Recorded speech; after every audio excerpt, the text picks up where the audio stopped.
serta latar belakang kehidupan keluarga, tempat kelahiran daripada Raja Daud sendiri. Arti kita Mazmur dalam bahasa Ibrani dan Yunani. Kita mulai dulu dari bahasa Ibrani. Kita Mazmur dalam bahasa Ibraninya adalah Tehilim. Tehilim. Artinya Mazmur dalam bahasa Ibrani.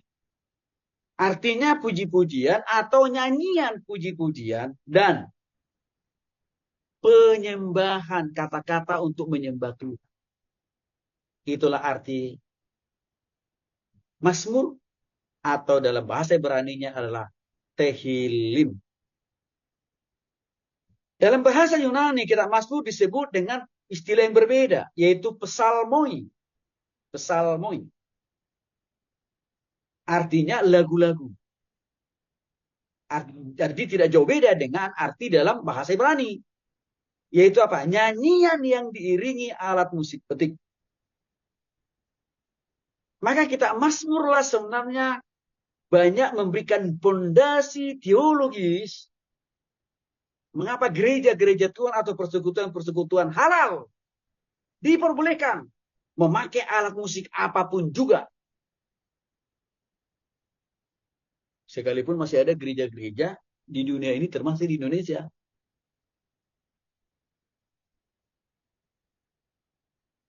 yang mengharamkan alat-alat musik tersebut. Dan saya kira itu sebuah kekeliruan dan ketidakpahaman mengenai kitab Mazmur.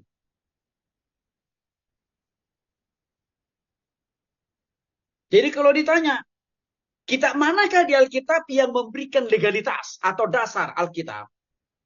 Boleh memakai alat musik apapun, termasuk alat musik petik. Berarti gitar kan contohnya ini. Kitab Mazmur.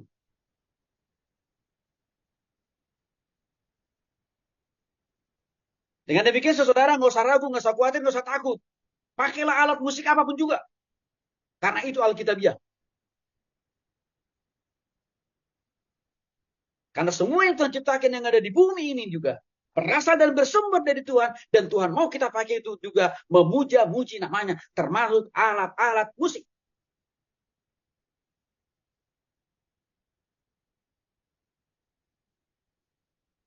Sayangnya di kami orang Batak, gondang itu lebih banyak dipakai di acara adat. Padahal sebenarnya di gereja cocok banget itu dipakai itu. Sayangnya alat-alat musik itu lebih banyak dipakai menyanyikan lagu-lagu duniawi. Padahal Tuhan mau semua alat-alat musik yang diciptakan oleh Tuhan dari berbagai bahan apapun itu, Tuhan mau kita pakai memuja-muji nama Tuhan. Nah, pertanyaannya kok kenapa masih ada sebagian gereja atau sebagian pendeta hamba Tuhan yang mengharamkan, melarang pemakaian alat musik? Nah, itu pendetanya harus bertobat itu.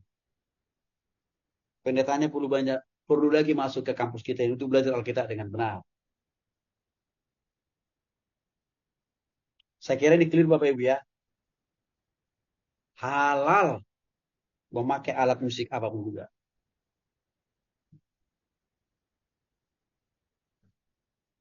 Kerugian besar kalau sebuah gereja kalau tidak memahami Alkitab dengan lengkap dan dalam dan luas.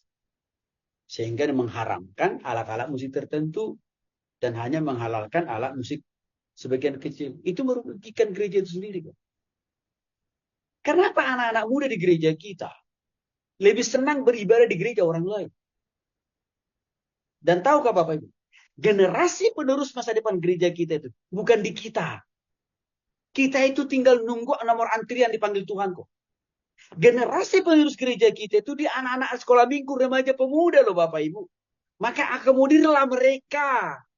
Caranya gimana? Dorong kalau bisa, fasilitasi mereka untuk berkreativitas. Memakai berbagai jenis alat musik apapun. Memuja-muji nama Tuhan.